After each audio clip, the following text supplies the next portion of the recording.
Então diga para o irmão que está do seu lado: se você tem juízo, é melhor você ir embora agora. E abra sua Bíblia comigo em Lucas capítulo 24. Glória a Deus. Glória a Deus.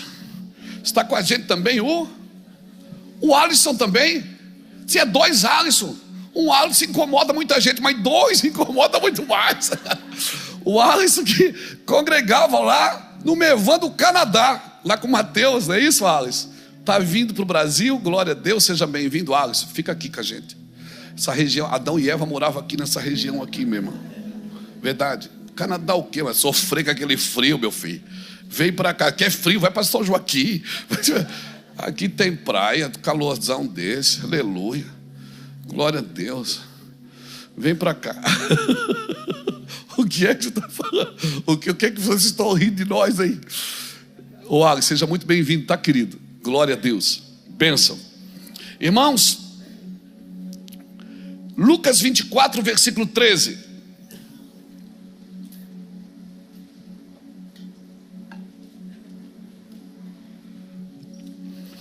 Diz assim: naquele mesmo dia, dois deles estavam a caminho a uma aldeia chamada Emaús, distante de Jerusalém 60 estádios, ou seja, 11 quilômetros. E iam conversando a respeito de todas as coisas sucedidas.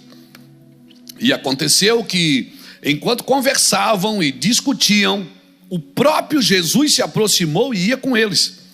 Os seus olhos, porém, estavam como se que impedidos de o reconhecer.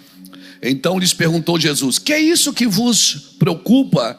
E o que ides tratando à medida que caminhais? E eles pararam entristecidos. Um, porém, chamado Cleopas, respondeu dizendo: és o único, porventura, que, tendo estado em Jerusalém, ignoras as ocorrências destes últimos dias? Ele lhes perguntou: quais? E explicaram o que aconteceu a Jesus, o Nazareno, que era varão, profeta, poderoso em obras e palavras, diante de Deus e diante de todo o povo. E como os principais sacerdotes e as nossas autoridades o entregaram para ser condenado à morte e crucificaram.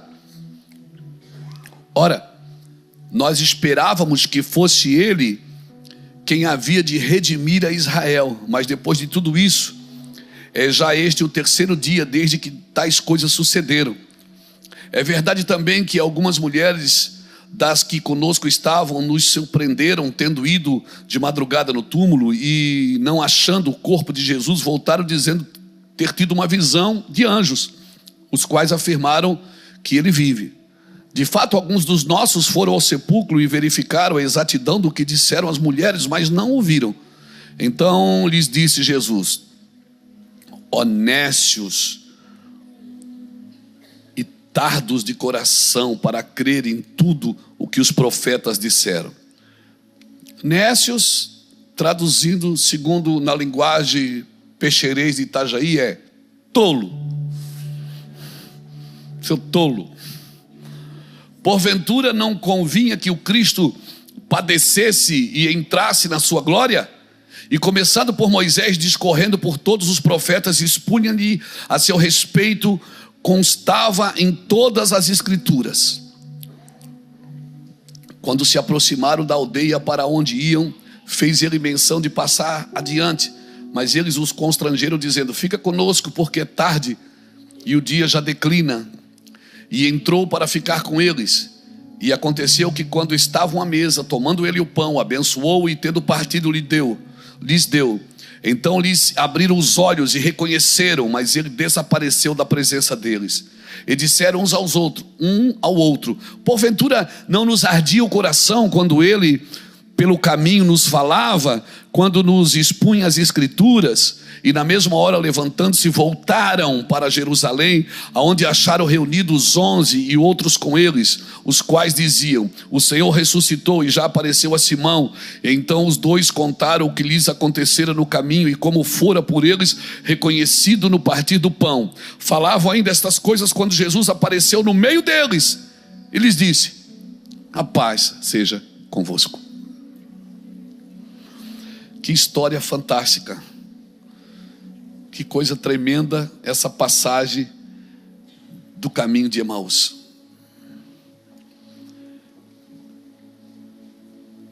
Eu estava hoje meditando um pouquinho sobre a passagem do caminho de Emaús, os dois discípulos. E há uma linha teológica que acredita que esses dois discípulos eram um casal.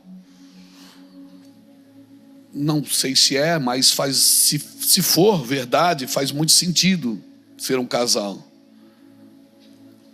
Porque assim como o primeiro casal que comendo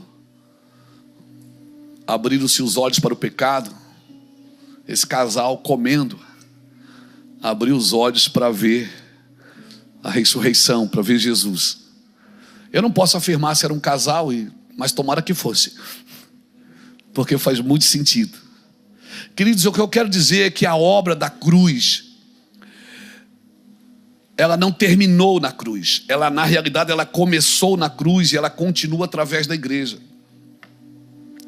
Estava em casa meditando hoje, lendo, estudando, depois do café, e a gente, fica mergulhado ali nas escrituras, pensando não só como um pregador, mas vendo as coisas se encaixarem uma na outra, das coisas que Jesus fez e falava. E eu posso dizer para você, e você julga, que a igreja, para mim, ela não é o ponto principal do que Deus está fazendo.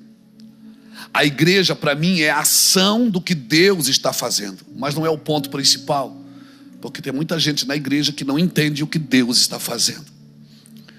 A igreja, ela deve ser a ação do que Deus está fazendo. A igreja é a ação do que Deus está fazendo. Porque às vezes a igreja pensa que ela vai dominar tudo, vai conquistar tudo e vai governar tudo. A igreja, ela existe para deixar claro a movimentação de Deus. Porque nós, na realidade, nós estamos preparando tudo para que o rei venha e domine sobre tudo. E entendendo que Cristo não está voltando, não está vindo para salvar a sua igreja, ou para salvar a todos. Ele vem para juntar os salvos e destruir quem está destruindo a terra. É pesado falar isso, mas é isso que a Bíblia relata. O Senhor não está vindo salvar a sua igreja. E se eu não entender a primeira vinda de Cristo, é bem provável que eu não estou esperando a segunda. É bem provável que eu estou na igreja por causa de mim, por causa da minha necessidade, não por causa de Cristo. Então é bem provável que eu possa até usar a primeira vinda para encher minhas cadeiras, mas eu não tenho nenhum preparo para esperar a segunda vinda de Cristo. Se nós só focarmos no que Jesus fez na cruz, nós reduziremos o seu governo vindouro. Porque Jesus não está vindo para salvar a sua igreja, Ele está vindo para governar toda a terra com os salvos. Jesus está vindo, por isso que teremos um novo sol, um novo céu e uma nova terra, para quem nasceu de novo. Agora, se eu não tenho nenhuma esperança se eu não entendi a primeira vinda e o propósito dela, eu não tenho nenhuma perspectiva na segunda vinda de Cristo. Porque a obra de Cristo não terminou na cruz, ela começou na cruz. Mas ele disse: está consumado. Essa ideia de estar consumado, ele estava dizendo: a conta está paga, mas daqui começa. Então salvação não é o fim das coisas, é o começo delas, irmãos. Salvação é o começo delas, porque Jesus, parece pesado o que eu vou falar, Ele não quer só te salvar. Porque se você acha que Ele quer só te salvar, você não vai trabalhar para salvar também, você não vai trabalhar para mudar a terra, você não vai trabalhar para melhoria. Por isso que eu digo que quem vai prestar conta de tudo que passou pela sua mão, pela sua cabeça, pelo seu coração, é todo mundo, não é só os pastores. Talvez sobre nós, como diz a Bíblia, é um pouco mais, é um pouco maior a pressão, Por quê? Porque por isso que ele diz: não sede vós muitos mestres, porque sobre vós a cobrança é um pouco maior, né? Mas todos vão ter que prestar conta, irmãos. Todos vão ter que prestar conta. E a obra não terminou na cruz, ela começou na cruz, ela continua através da igreja. E se tu não conheces a ideia original, tu vai andar com Jesus frustrado. Porque esses homens, eles tinham um entendimento até a cruz. A partir da cruz eles não entendiam mais nada. Por isso Jesus entra no meio deles, eles ficam frustrados. Esses dois homens a caminho de Emaús, eles me fazem pensar o quê? Que trabalhar para Deus sem conhecer a ideia original vai me deixar perdido no serviço, vai me deixar perdido na igreja. Quando você reproduz algo que você não entendeu, eu costumo dizer que a gente só reproduz a ignorância. Por isso é tão necessário que eu entenda, porque senão eu vou adulterar a ideia original. Eu estou aqui porque eu fui salvo por Cristo, mas eu não fui só salvo por Cristo, eu fui reposicionado em governo, um governo que Adão perdeu. E eu preciso ser reposicionado, porque eu corro o risco de ser alguém salvo por Cristo e governado por tudo que me rodeia. Governado pelo medo, pela culpa, pela indiferença, pela necessidade ou pela fartura. Porque tem gente que é governado pela fartura. Eu preciso entender a movimentação original de Deus, irmãos. E para mim, se eu quero entender como Deus faz, eu preciso entender como Deus fez com o primeiro homem, que foi Adão. Então põe para mim aqui Gênesis capítulo 1, versículo 26. Vamos partir do primeiro homem. Diz assim, Gênesis 1, 26. Também disse Deus: façamos o homem à nossa imagem, conforme a nossa semelhança. Tenha ele domínio sobre os peixes do mar, sobre as aves do céu, sobre os animais domésticos, sobre toda a terra e sobre todos os répteis que rastejam pela terra. Deus criou o homem para quê? Para ter domínio. Deus não criou o homem para... Deus não disse: Adão, eu vou te salvar. Deus disse: Adão, domina. Olha o verso 27. Criou Deus, pois, o homem à sua imagem, a imagem de Deus o criou, o homem e mulher os criou. Verso 28, paramos aqui. E Deus os abençoou e lhes disse: frutificai, sede fecundos, multiplicai-vos, enchei a terra e sujeitai-a, dominai sobre as três esferas: água, ar e terra. Domine sobre a terra, domine sobre a água, domine sobre o ar, domine sobre as aves, sobre os peixes, sobre os animais. Mas você não vai ver aqui Deus dando domínio para um homem sobre outro homem. Essa cultura de um homem querer dominar outro homem é uma cultura do diabo. É uma cultura do inferno. Por isso que comunismo é do diabo. Pegou? Porque Deus não deu autoridade para um homem governar outro. Ele disse: domine sobre todas as coisas, peixes, aves e animais. Agora perceba, Deus disse: frutifica, multiplica, enche a terra e sujeita tudo, ou seja, bota tudo debaixo do seu governo. Aí você ouve o pastor Jacques dizer assim: ó, vem aqui, a gente vai ter um trabalho com os empresários aqui, irmãos. Aí o cara vem aqui, ele pensa que ele vem aprender a ganhar dinheiro, a multiplicar. Não é multiplicar, primeiro você tem que frutificar, porque você não pode multiplicar o que você não frutificou. Pegou? Eu frutifico como? Como marido, como esposa, como pai, como filho, como patrão, como empregado, tendo rotinas de obediência na minha vida. As rotinas de obediência na minha vida vão me dar frutos. Muita gente está dando resultado, mas não está dando fruto. E o que Deus celebra é o fruto, não é o resultado. E pasmem, muita gente para dar fruto vai ter que parar de dar resultado. Como assim, pastor? Porque a gente acha que dando resultado, está dando fruto. Não, o resultado é para os outros ver. Fruto, quem vê em você é um só. Deus vê o teu coração, Deus vê as tuas intenções, Deus vê as tuas vontades, as tuas paixões. Amém? Deus sabe se você está dando fruto ou não. Por isso que antes de ensinar um homem a ganhar dinheiro, ensine ele a dar fruto. Amém? Antes de você ensinar a vender, a comprar, a pagar, a multiplicar, porque multiplicar é de Deus. Diga comigo, multiplicar é de Deus.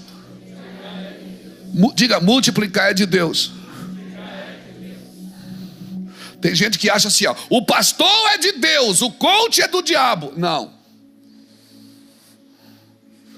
Não, senhor. Eu conheço muitos homens de Deus, muitas mulheres de Deus, que não estão no púlpito pregando, mas estão ensinando as pessoas a frutificar. Quer ser um bom empresário? Seja um bom marido. Seja um bom pai. Seja um bom filho. E certamente tudo que você botar a mão vai multiplicar, irmão. Você vai multiplicar em tudo que você fizer. Amém? Amém? Você não precisa ser um grande empresário para ensinar alguém a multiplicar. Você precisa ser um bom marido, um bom pai, um bom cidadão, um bom homem, uma mulher abençoada, uma boa mulher. Você está me entendendo? Olha o que Deus diz. Você primeiro primeiro Deus fez o quê? Abençoou. Depois Deus disse: agora você frutifica, depois você multiplica, depois você enche, e depois você pega tudo e governa sobre isso. Ou seja, tudo que você prosperar, ganhar e fizer não vai governar você, é você que vai governar tudo isso. Por quê? Porque eu te abençoei para isso. Porque tem gente que enriquece, mas perde a família, perde os filhos, perde a casa, perde a mão. Por quê? Por quê? Porque não sujeitou. Você tem que sujeitar quem te abençoa. E quem é que te abençoa? É Ele, irmão. É Ele que te abençoa. Frutifica, multiplica, enche a terra e sujeita tudo. Por quê? Porque dominar vem de pisar. Quando a Bíblia diz em Salmo 91, pisarás o leão e a áspide, está dizendo o quê? Você vai governar sobre ele. Em breve o Deus de paz vai fazer o quê? Vai pisar, vai esmagar a cabeça da serpente. Cabeça fala o quê? Do quê? Governo. Pisar fala de domínio. O que é que o Senhor está dizendo para ti? Que Ele tem poder e domínio para pisar a cabeça, o governo do diabo. Aleluia! Sim! Quando você pisa na cabeça,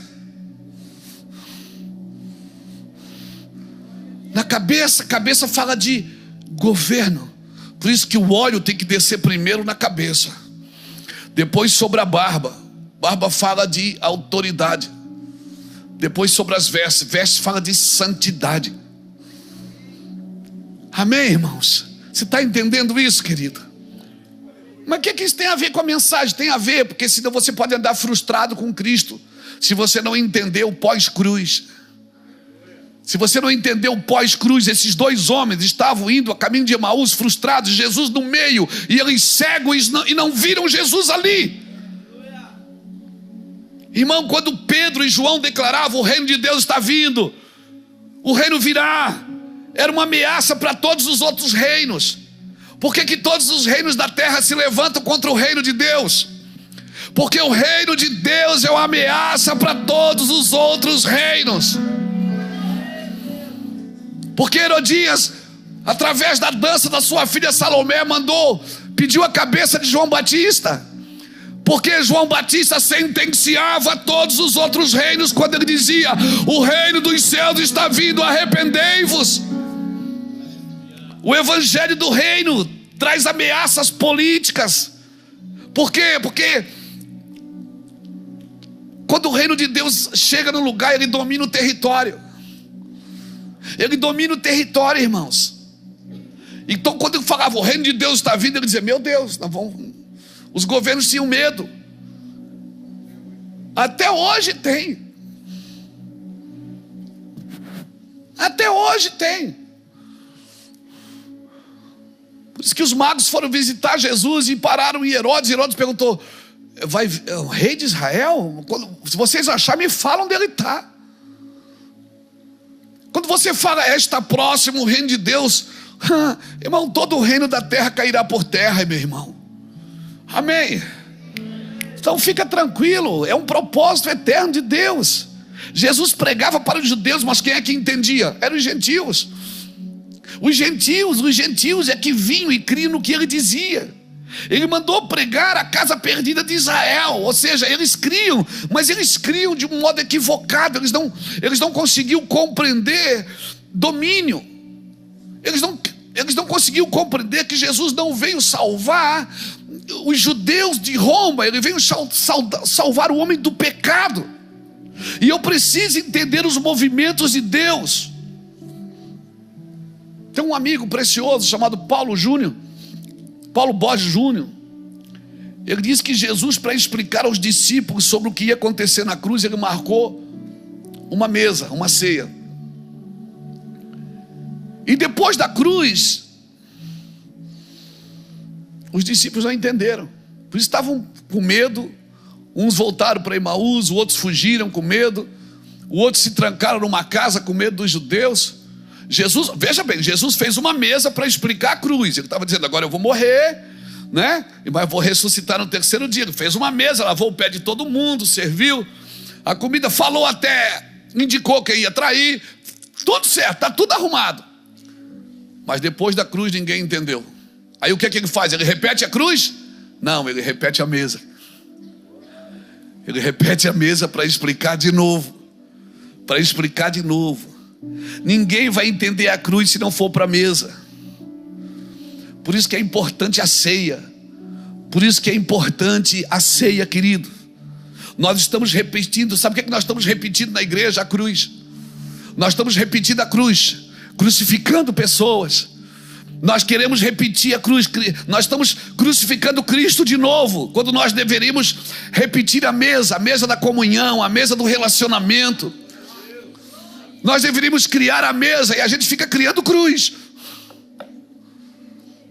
Veja bem, Jesus fez uma mesa para explicar a cruz. A cruz eles não entenderam. Jesus repetiu a mesa, ele não repetiu a cruz. A igreja ela precisa repetir a mesa. Não é a cruz que a igreja precisa repetir. A igreja precisa indicar a cruz é ali, mas é a mesa da comunhão, é os pequenos grupos, é em casa, é no partir do pão, é quando estamos juntos dentro de um propósito, pensando a mesma coisa, todo mundo querendo a mesma coisa, irmãos. Aleluia, isso é a igreja de Cristo. A mesa explica a cruz, a comunhão, o perdão, o serviço. Esses dois homens a caminho de Emaús, eles não entenderam a cruz, mas na mesa, no partir do pão, os seus olhos se abriram. No partir do pão, os seus olhos se abriram. Então eles entenderam a cruz.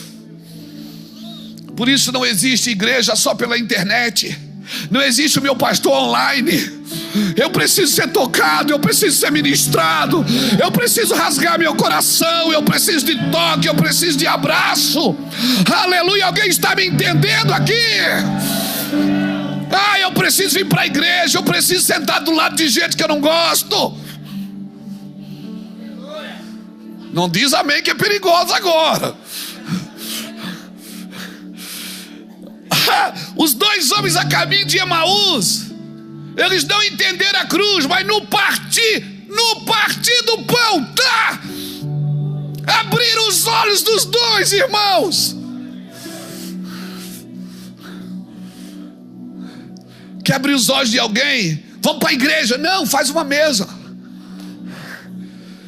Quer ganhar um parente para Jesus? Não arrasta ele para a igreja, faz uma mesa e chama ele, parte o pão com ele.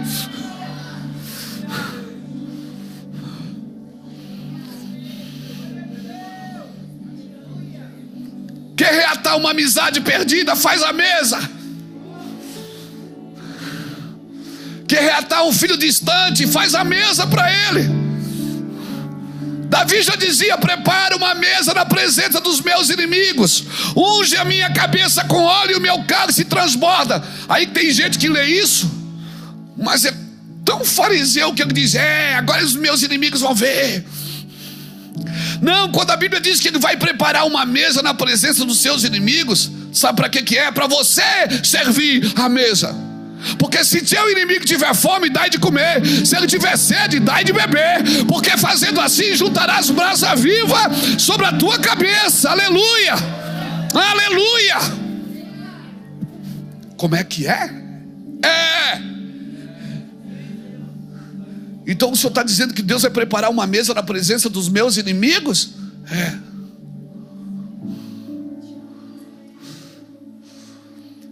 Por quê? Mas eu quero ser ungido de Deus. Olha o processo. Eu sirvo a mesa do inimigo. Ele faz o quê?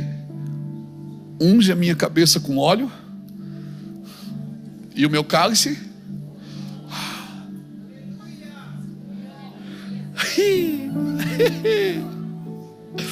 Isso é viver na unção. Cálice transbordante é isso, irmão. Sabe o que é cálice transbordante? Deixa eu te explicar. Na época de Jesus, na época da cultura judaica, naquela época, se você fosse convidado por alguém, André está aqui que estuda bastante a cultura judaica, sabe me dizer se isso é verdade ou não. Se você fosse convidado por alguém, eu te convidava para ir na minha casa. Chegava lá, você tirava o sapato, eu lavava seus pés, o servo lavava seu pé, você vinha à mesa. Você não se servia. Eu que fazia sinal para o mestre Sala, ele servia seu cálice. E você bebia. Se o cálice estava vazio, você não pegava e servia. Eu fazia sinal para o mestre Sala, ele servia você. Então você entendia o quê? Que enquanto o seu cálice estava sendo cheio, significava que a festa não tinha terminado. Quando o dono da casa queria terminar a festa, ele não dizia: Jeca, acabou, vamos embora, mas vai acordar cedo. Não, eu não fazia que nem nós fizemos. Ele só fazia sinal para o mestre Sala: chega, não serve mais. O cara tinha bebido, viu que o cálice dele esvaziou, ninguém encheu. O que é que ele entendia? Acabou a festa. Quando a Bíblia diz que o meu cálice transborda, o que é que Deus está me dizendo? Que a festa não acabou. Diga para alguém que está do seu lado: pode tomar mais uma, porque a festa não acabou.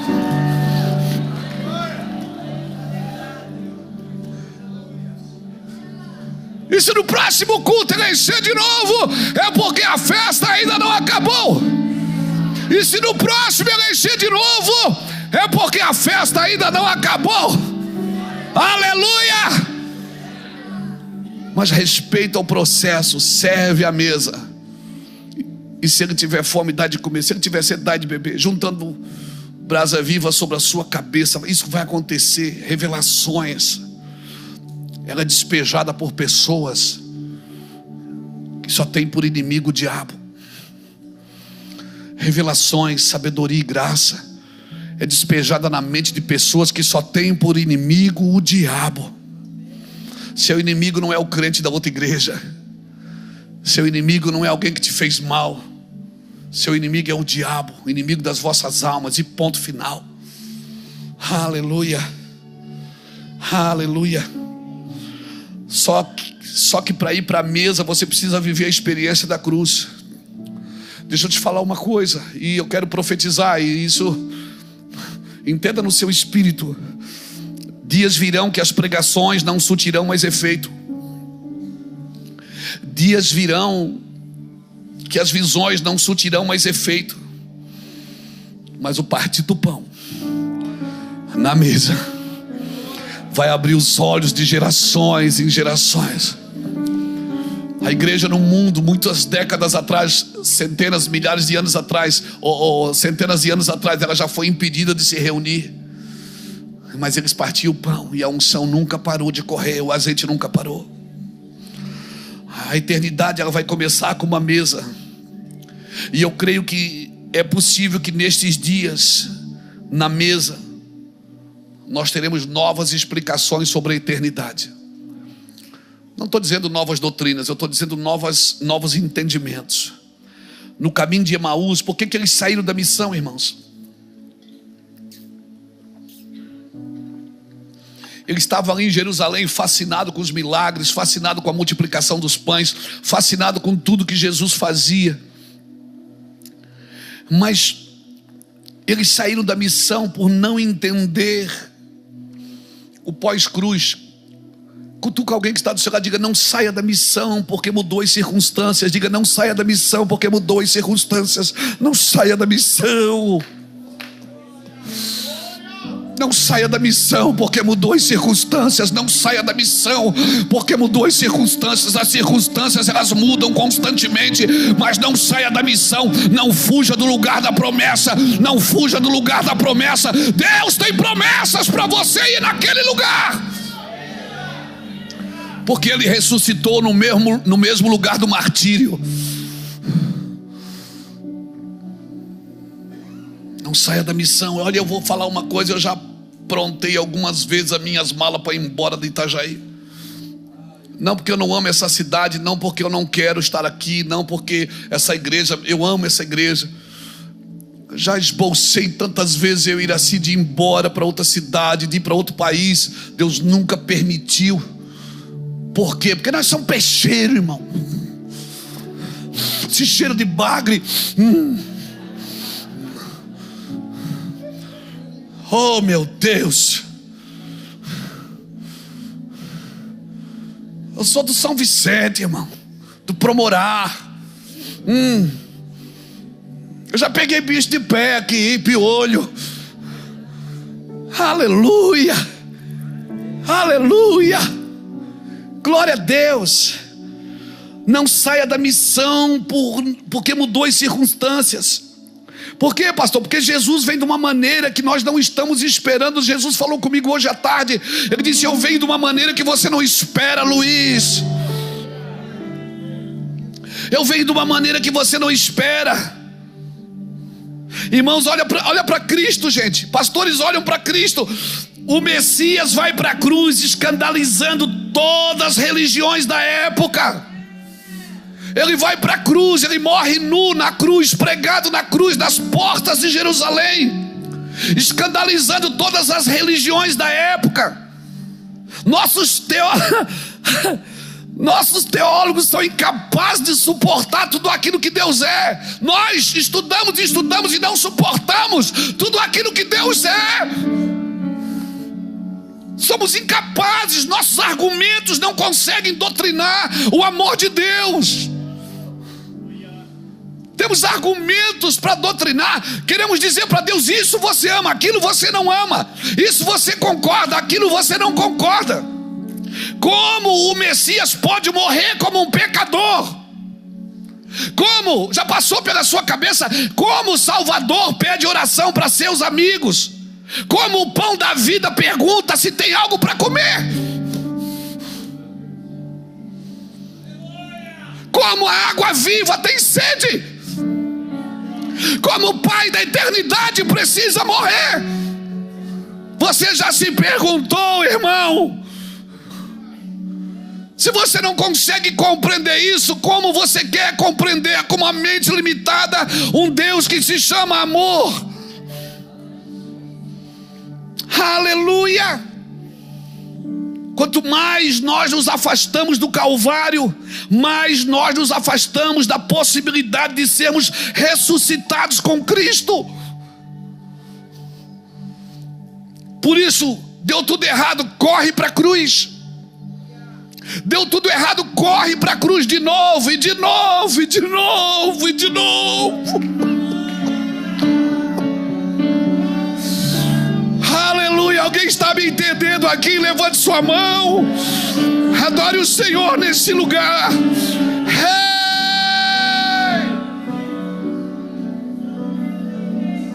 Aleluia.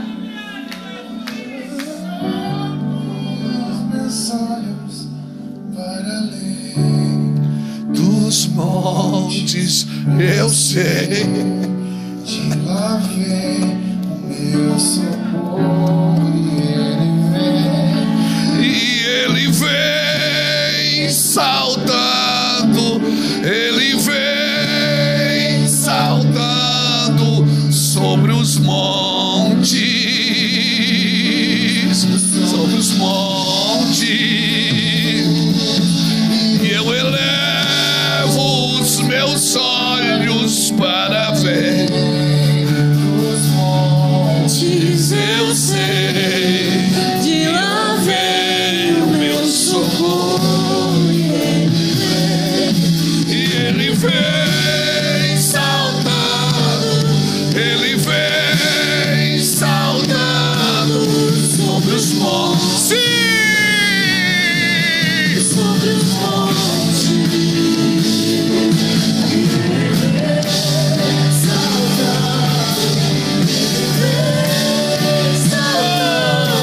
Sobre os montes, sobre os montes.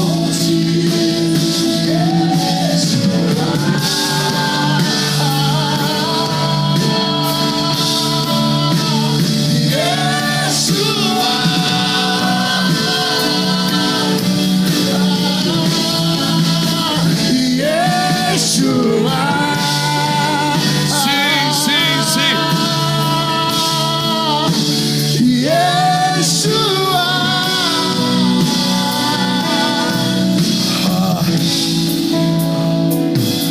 Eu vou te falar, nós corremos para Emaús porque nós não concordamos da forma que ele faz. Nós fugimos para Emaús porque não concordamos da forma que ele faz. Nós fugimos do Gólgota e queremos entender o futuro. Sabe por que João viu o Apocalipse?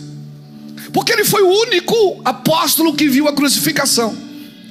E você não vai entender o futuro sem entender o Calvário. Ele foi o único apóstolo que assistiu às 6 horas que Jesus ficou na cruz. Ele ficou entendendo sobre o amor. Ele disse: cara, que isso? Jesus pensa. Por isso que quando Jesus vai começar a igreja, ele começa com Pedro, e Pedro nem acredita que era ele. Pedro aponta para João e diz: Senhor, e ele? Ele diz: não, ele é para o final. Você é para o começo. Você é teimoso, você é rabugento. Você é para o começo, ele é para o final. Ele viu a crucificação e foi o único apóstolo que não passou pela morte matada. Ninguém matou João. Sabe por que ninguém matou? Porque ele morreu naquele dia, Jackson. Ele ficou olhando para a cruz e, cara, que isso? O apóstolo João foi o único apóstolo que não foi martirizado. Tentavam matar ele, ele não morria. Era o MacGyver. Ele não morria, cara. Tem relatos históricos que colocaram ele em tanques de óleo quente e tiravam, ele estava vivo. Por quê? Porque ele morreu naquele dia que ele assistiu à crucificação. Porque crucificação não é um homem assistindo Cristo morrer. Crucificação é eu estar crucificado com Cristo. E já não sou mais eu que vivo, é Cristo que vive em mim. E até que eu não tenha esse sentimento, eu não entendi o Calvário. Se eu ainda acho que tenho direitos e direitos e ter direitos, eu não entendi o Calvário. Se eu saio atropelando tudo e a todos para me dar bem na vida, eu não entendi o Calvário. Eu não me conformo como pessoas suportam um evangelho de mentira, onde põe o homem no centro e diz: você é o vitorioso, Deus vai te abençoar, Deus vai fazer, você é o homem. Não, você não é nada. Você não é nada, você só é alguma coisa porque encontrou Jesus no caminho e Ele mudou a sua história, mudou a sua vida. Você não é nada, você não é nada, você não é nada.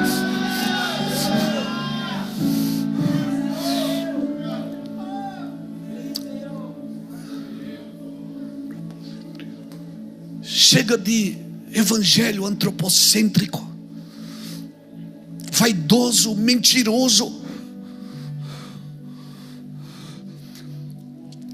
Se já morremos com Cristo, nós não podemos tirar Cristo do centro. E como disse o Jackson aqui, até para ganhar dinheiro eu tenho que aprender com Ele. Até para dominar as minhas finanças, a minha saúde, eu tenho que aprender com Ele. E Jesus ama quando você senta com Ele e diz: Senhor, me mostra como faz. E você vai se assustar, porque Ele vem, senta e te mostra como faz. Aleluia, alguém está me entendendo aqui? Aleluia. Então, se você sabe e conhece alguém que está sendo ludibriado pelo evangelho de mentira, de engano, por favor, abra os olhos dessas pessoas. Como? Parta o pão para elas.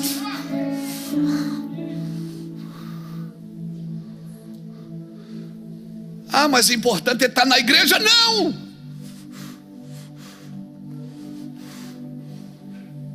Do que adianta estar numa igreja que eu não desfruto do benefício de Cristo?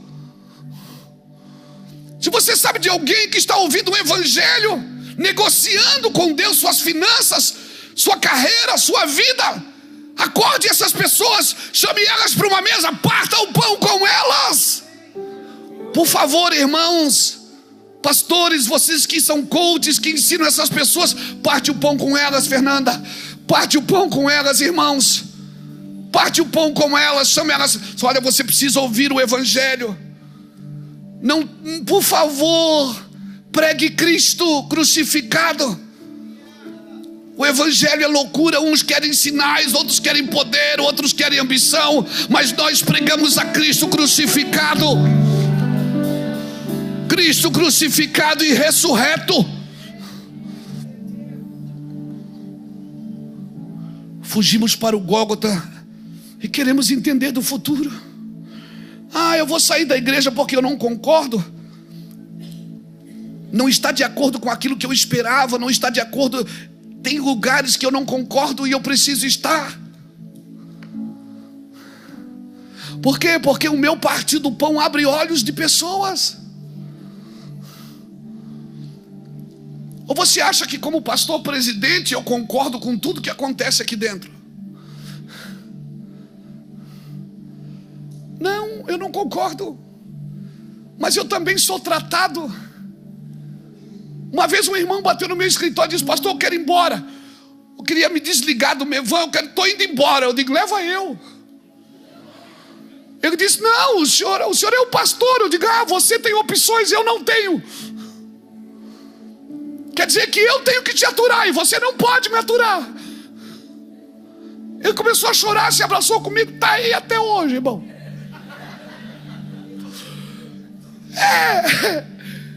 Porque nós precisamos entender isso. Nós estamos sendo restaurados um pelo outro. Nós somos ministrados no partir do pão, irmão. E quando partimos o pão junto, muita coisa vai para o lugar. Quer resolver uns BO? Faz uma comidinha. Chama alguém, senta na mesa. É gostoso demais isso, irmãos. Aí eles falam para Jesus: aquele que nós colocamos a nossa esperança morreu como um pecador.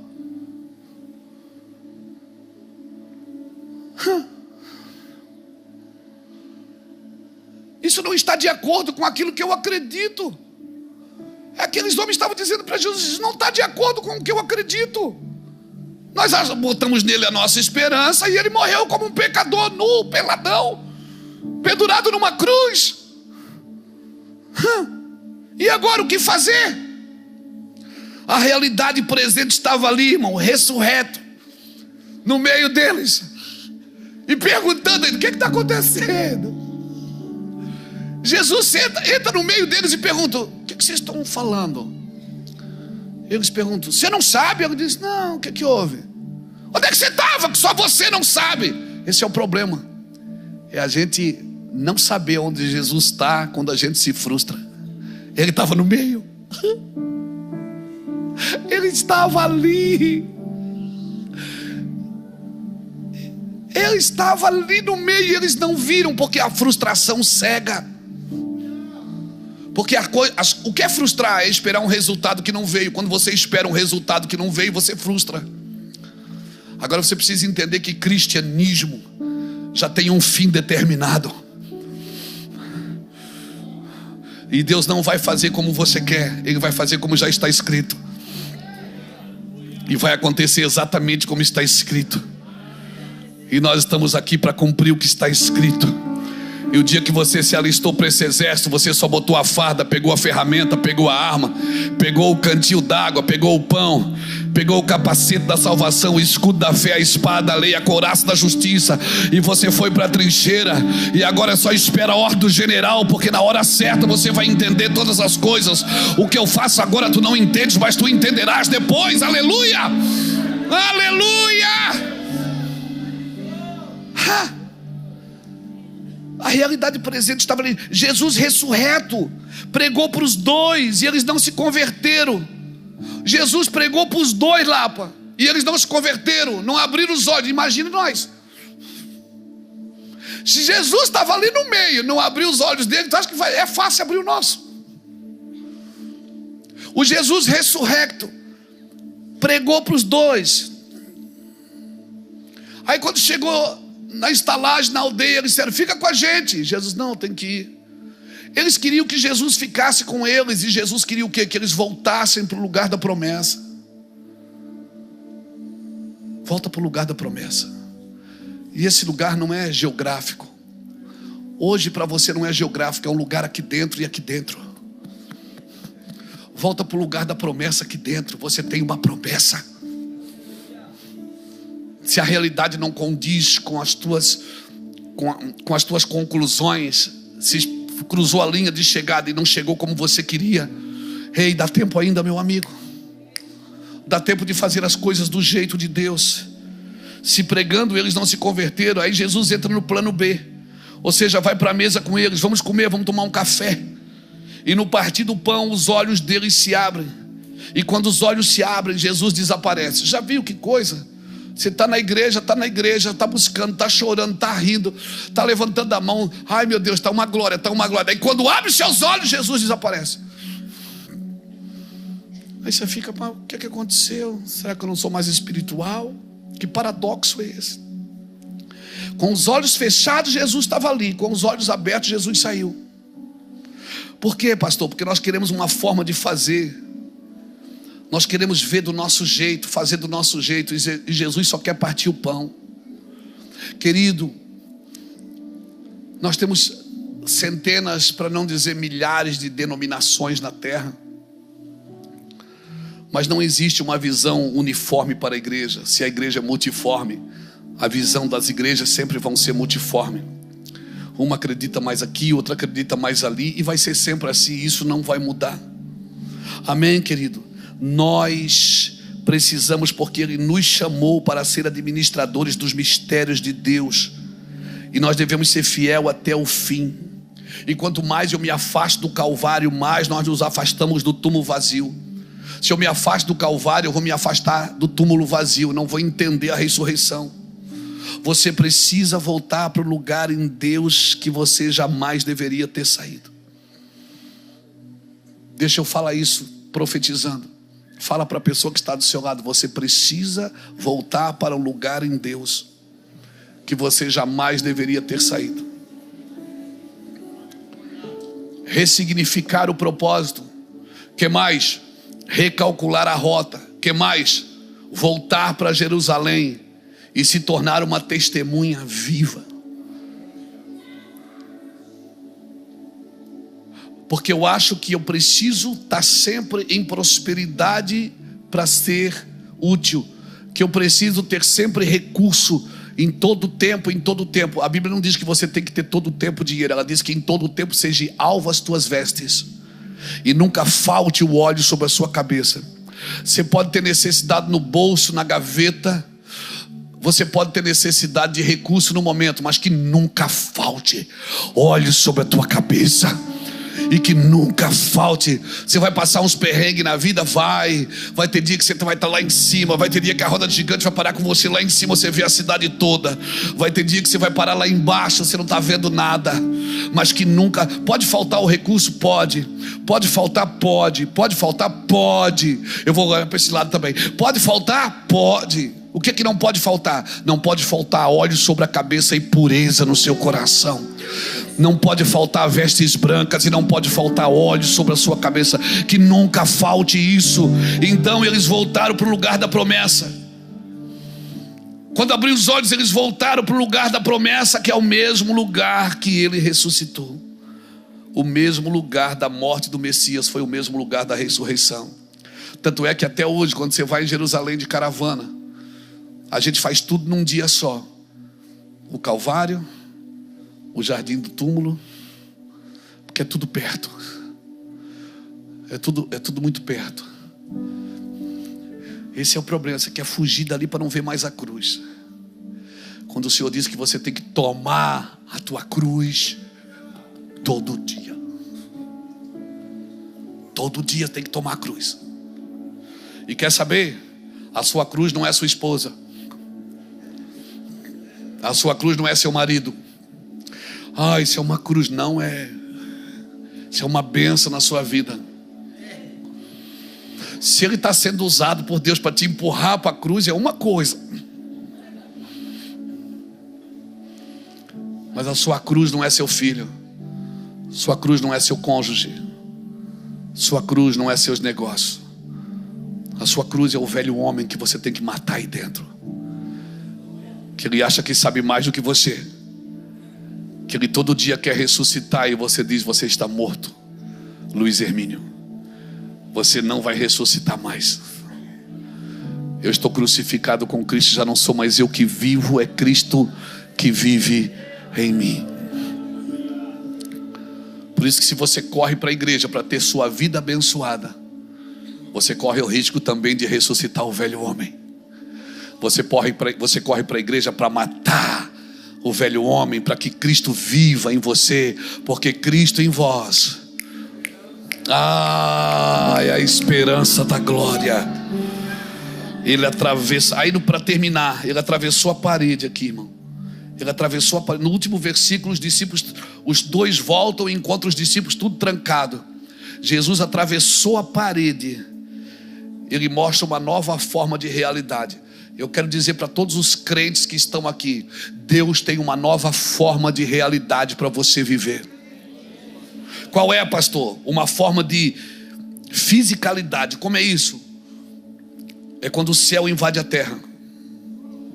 É quando o futuro invade o tempo presente. É quando a vida invade a morte. É quando o tempo é invadido pela eternidade. Você se olha no espelho e está ficando velho. Aí você puxa, pode puxar para onde você quiser. Pode esticar, tem gente que está tão esticada que quando ri o dedo do pé levanta. Pode esticar aí, fica bonito, é legal. Fica bonitão, é legal. Pode fazer, é bom, é bonito. Você gosta? Capricha. Capricha. Não vai ficar com cara de coringa.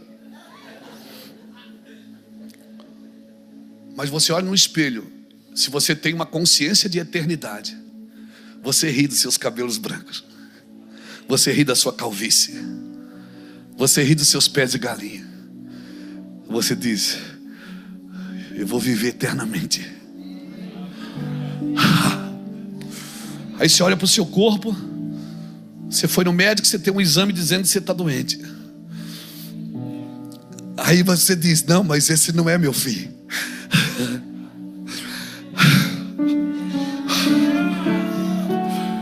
Essa é a nova forma de realidade, quando a vida invade a morte, quando o futuro invade o tempo presente. Você está ali cheio de coisa. Amanhã é segunda, cheio de BO para resolver até o meio-dia, porque o banco abre às 11. Eu sei.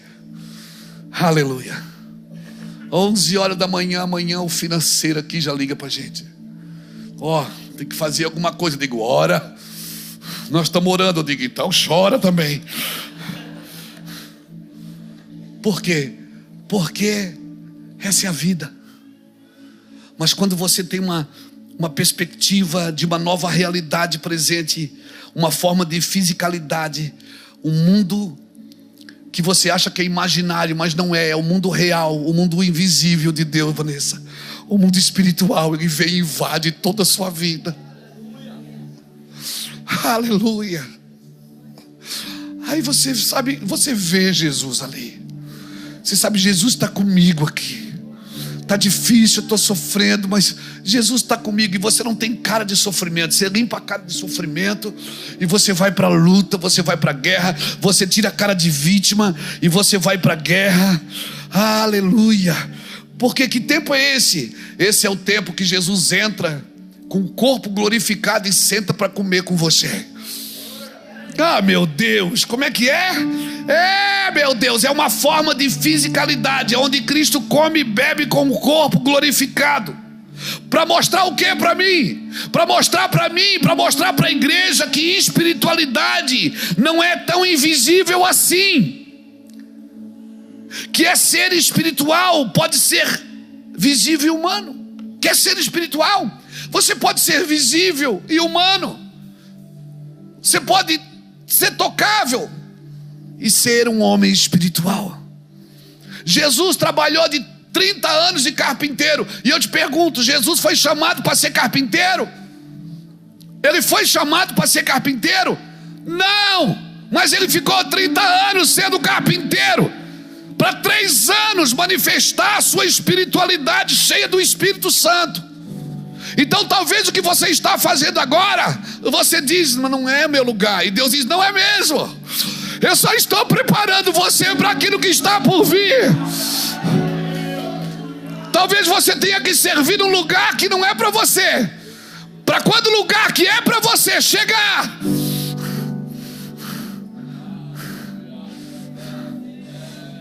aleluia. Meu Deus, que realidade é essa? A realidade de Cristo. Existem derrotas que são mais valiosas do que vitória. Como é que é? Existem derrotas que são mais valiosas do que vitória. Por exemplo, Davi casou com Mical.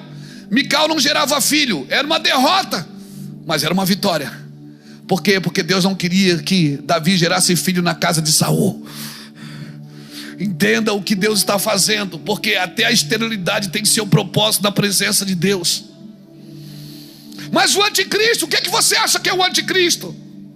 O anticristo é construir muros que nos separam uns dos outros.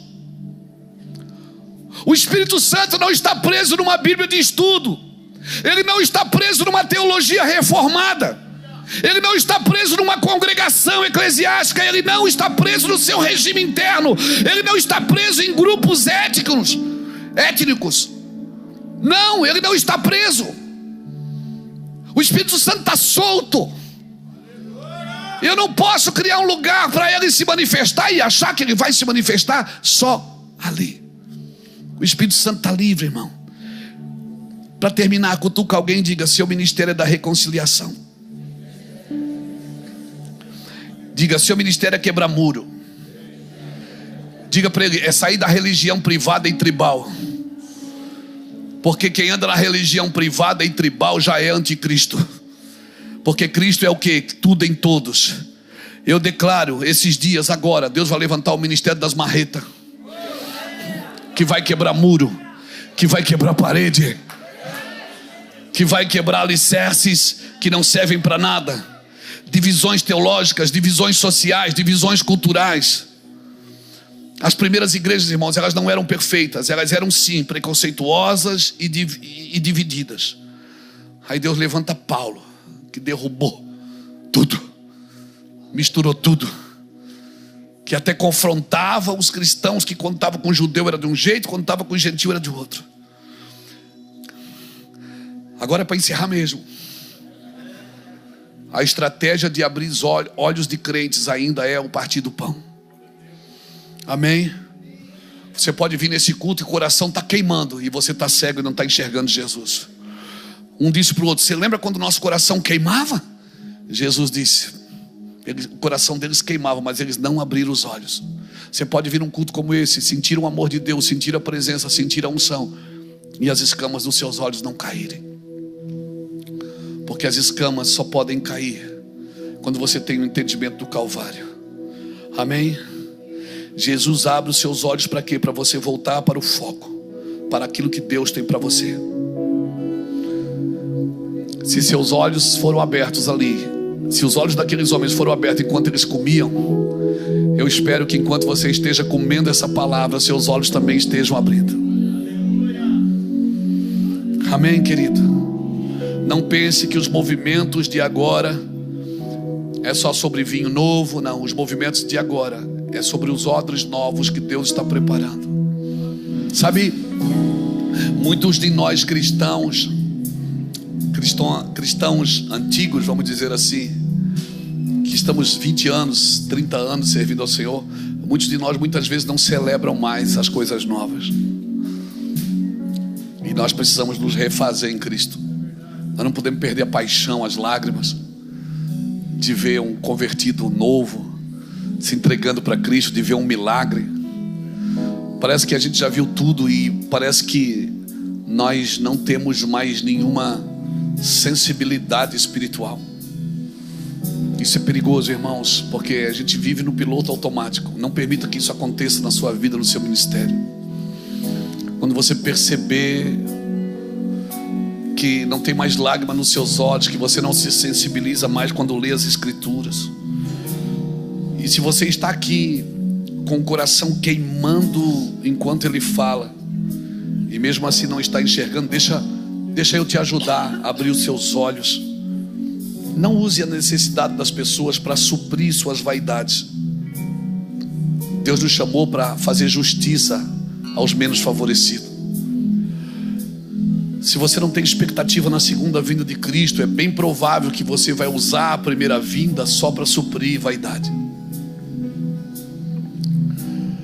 só para ter um ministério relevante, só para ter um negócio relevante, porque eu sou de Cristo e Cristo me abençoa, e abençoa mesmo. Mas não pense que os movimentos de agora é só sobre uma nova unção que Deus vai derramar. Não, eu não vejo que não tem só sobre uma nova unção. Os movimentos de agora, eles são para a preparação do odre. Eu tive, irmãos, quando 3 estádios dessa nação em 2020, em fevereiro de 2020, antes da pandemia chegar no Brasil, movimentos de jovens, eu estive pregando em 2 dos estádios, no Allianz Parque, no Morumbi, 75 mil pessoas, 78 mil pessoas, e nós estávamos ali no Descende, e nós estávamos almejando um avivamento. E todos os estádios cheios nos dias que se passaram, e Deus me falava, ele disse: Luiz, isso aqui não é um derramamento de vinho, mas é a preparação para o odre. Dias depois veio a pandemia, que nós ficamos reclusos em casa, e eu acredito sim que aqueles dias eles foram proféticos. Para quem achou que estava já vivendo um avivamento, não entendeu, mas para quem, precursores que entenderam que nós estávamos sendo restaurados ou sendo preparados para um tempo de reclusão, eu fui para casa, eu preguei aqui alguns domingos, eu preguei 6 meses nesse púlpito, só com as câmeras ligadas, para passar pela internet, não tinha gente aqui, mas nós adorávamos a Deus aqui. Eu fiz live por 1 ano e meio, ao meio-dia, tocando pessoas nas suas casas, ministrando, servindo a mesa todo dia. E a palavra que Deus disse era: faça meio-dia no horário do almoço, no horário da mesa posta. Eu não fiz porque eu quis, foi uma palavra de Deus. Eu poderia ter feito à noite. O Senhor disse: faça meio-dia, no horário do rango, porque eu quero servir a mesa nesses dias. Eu quero mostrar princípios. E eu estava lá nesses estádios cheios, irmãos, pregando. Mas um dia, naquela mesma noite, naquele hotel, o Senhor falou comigo e disse: Luiz, não é derramamento de um vinho novo agora, é a preparação para um odre, para aquilo que está por vir. E por muitos anos, se você olhar as nossas mensagens de 2015, 14, 13, Você vai ver muitas vezes nós falando desse púlpito aqui, dizendo: Deus vai parar o mundo. Nós não imaginávamos que seria uma pandemia, mas nós falávamos e profetizávamos: Deus vai parar tudo. E o mundo parou, irmãos. E quando nós voltamos, muitos de nós voltamos mais crentes, mais sensíveis à voz do Espírito. Perdemos amigos, parentes, pais, filhos, amigos presentes. E Deus nos ensinou muita coisa. Então eu quero deixar um recado para você aqui. Deixa eu abrir seus olhos. Senta com Jesus, irmão. Deixa Ele partir o pão para você. Deus tem coisas na sua vida que você ainda não experimentou. Coisas que vai além de dinheiro, vai além de fama, de vanglória. Você vai prosperar muito, mas vai além disso tudo. Senta na mesa com Jesus, porque você corre o risco do seu coração estar queimando, mas os seus olhos estão fechados. E o que nós precisamos é abrir os olhos. Amém? E um dos sinais do Messias é que os cegos verão. Jesus falou isso em João 9. Ele disse: olha, eu vim para aqueles que são cegos vejam, e aqueles que pensam ver se tornem cegos. Quero orar por você. Essa palavra falou muito comigo hoje à tarde, mas me pegou assim, de jeito. Eu estava na cadeira escrevendo que eu tive que sair e me jogar no chão, do peso da sua glória. Do peso da sua glória. Eu sei que o Senhor está fazendo algo nessa nação. Eu sei, isso vai envolver nossas vidas, nosso tempo, nossos recursos, em nome do Senhor Jesus. Por isso, irmãos, seja bom nesses dias, seja generoso. Não faça muitas contas. Não, pastor, não. Porque Deus vai te ensinar a depender dEle. Pai, em nome do Senhor Jesus, eu oro para que essa geração veja, Senhor Deus, que o Senhor está no meio. Eu oro para que as pessoas vejam que no partir do pão o Senhor está junto, o Senhor está dentro, o Senhor não nos abandonou, o Senhor não morreu e foi para um túmulo e ficou lá. Não, o Senhor ressuscitou, o túmulo está vazio, e um dia o Senhor voltará.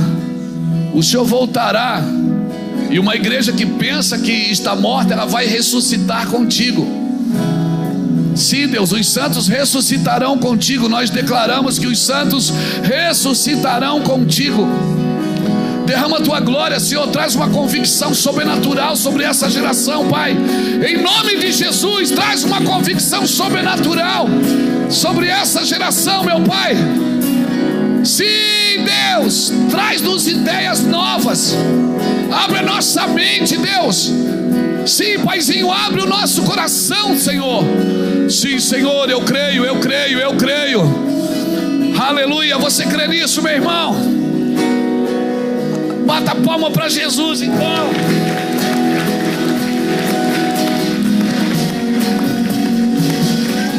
E ao partir o pão, os nossos olhos se abrem e reconhecemos quem tu és. Ao som da tua voz, os nossos corações queimam de amor, queimam de amor. Nós arrumamos a casa, perfumamos ela toda, nós preparamos a mesa, tome um lugar de honra. Nós arrumamos a casa, perfumamos ela toda, nós preparamos a mesa, tome um lugar de honra. Amanhã esperamos você no PGzão. É isso? É o PGzão. Amém? O pão do SOS hoje não está ali na saída, está aqui do lado. Amém? Que o Senhor te abençoe e te guarde.